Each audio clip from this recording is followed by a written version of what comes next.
Hello friends, welcome to we are study. Biology का 2020 series में फिर से आप लोग का स्वागत है।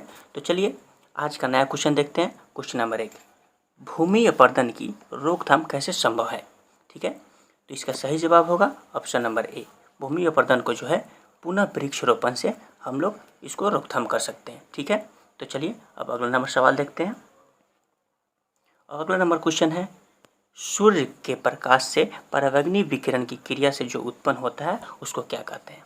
यानी कि सूर्य के प्रकाश से परावैंगनी किरणों से जो उत्पन्न होती है वो होती है ओजोन। ओजोन का सूत्र क्या होता है O3।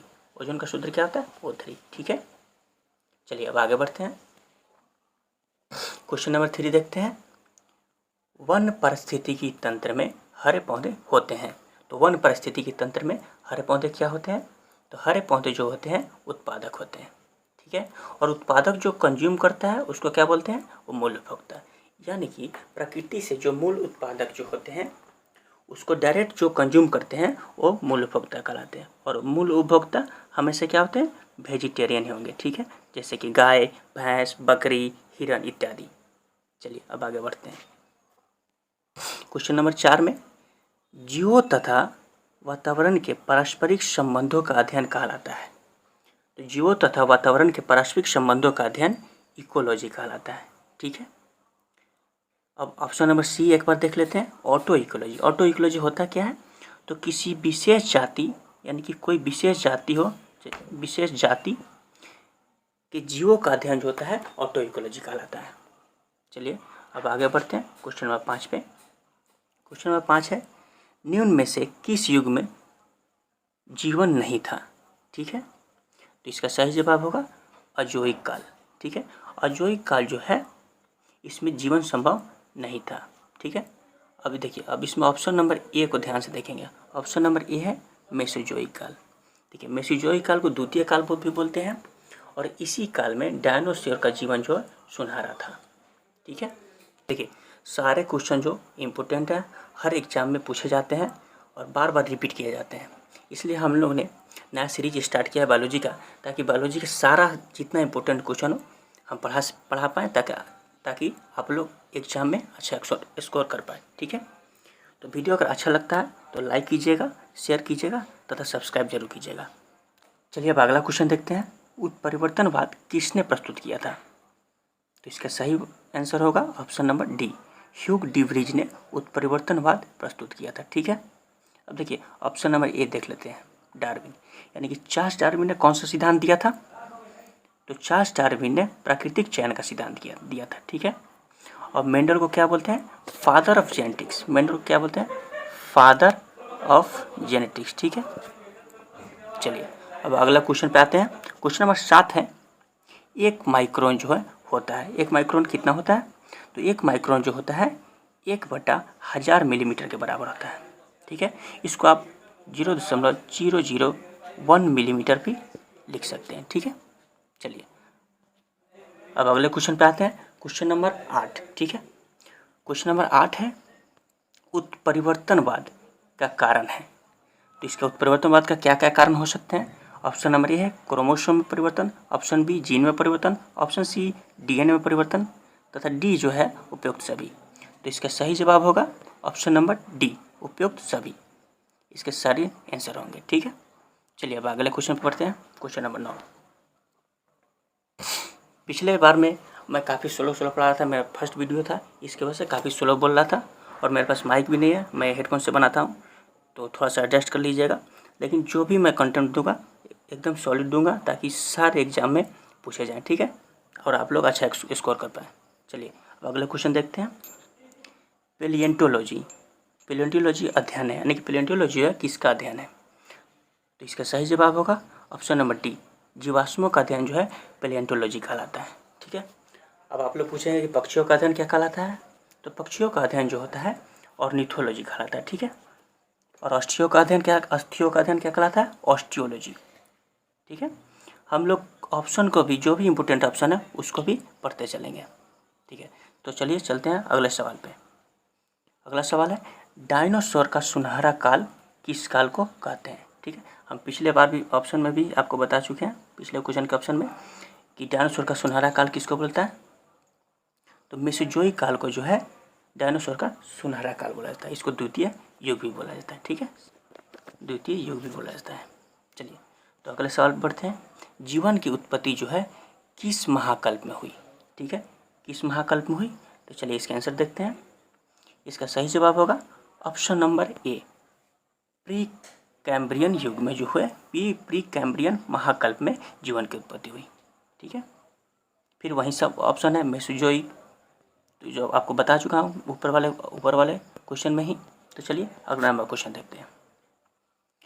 अगला क्वेश्चन है, आधुनिक मानव के अभिनव पूर्वज थे।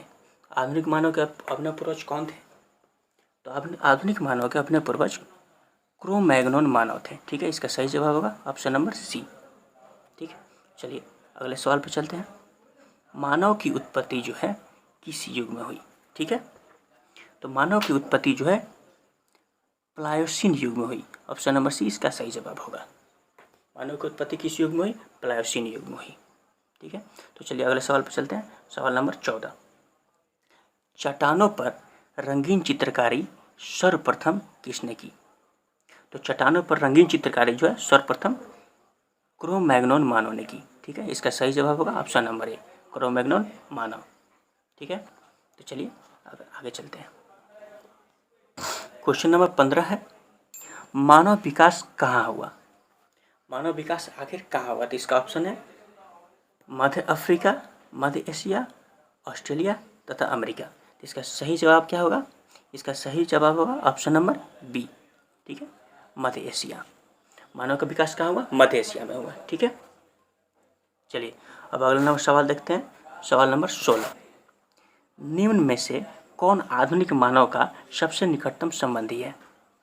यानी कि सबसे निकटतम मानव का संबंधी कौन है? तो इसका सही जवाब होगा option number B, gorilla. Gorilla जो है मानव का सबसे निकटतम संबंधी माना जाता है। ठीक है, चलिए अब अगले नंबर सवाल पे आते हैं। हीमोग्लोबिन में कौन सा धातु होता है? यानी कि हीमोग्लोबिन में कौन सा धातु पाया जाता है? इसके ऑप्शन देखिए, कॉपर है, मैग्नीशियम है, फेरम है यानी कि आयरन है तथा जिंक है। तो इसका सही जवाब होगा आयरन। हीमोग्लोबिन में क्या पाया जाता है? आयरन पाया जाता है। और आयरन की कमी से कौन सी रोग होती है? तो आयरन की कमी से एनीमिया रोग होता है। ठीक है, देखिए ऑप्शन नंबर ए में है कॉपर। इसके बारे में भी जान लेते हैं। कॉपर जो होता है पौधों में प्रकाश संश्लेषण तथा श्वसन की क्रिया में काफ़ी उपयोगी होता है।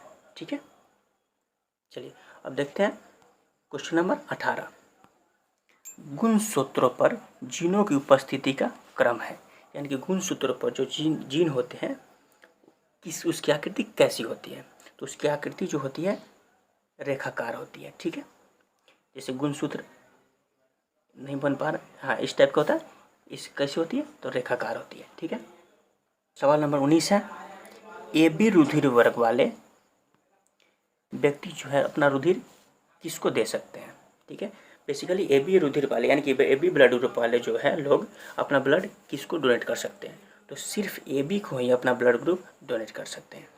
ठीक है, और AB को क्या बोला जाता है? यूनिवर्सल गेनर ब्लड ग्रुप बोला जाता है। ठीक है, और O ब्लड ग्रुप वाले को क्या बोला जाता है? यूनिवर्सल डोनर बोला जाता है। AB में जो है एंटीबॉडी नहीं पाई जाती है तथा O ब्लड ग्रुप वाले में एंटीजन नहीं पाया जाता है। ठीक है, एंटीजन नहीं पाया जाता है। ठीक है, हम लोग ऑप्शन से भी समझते चल रहे हैं।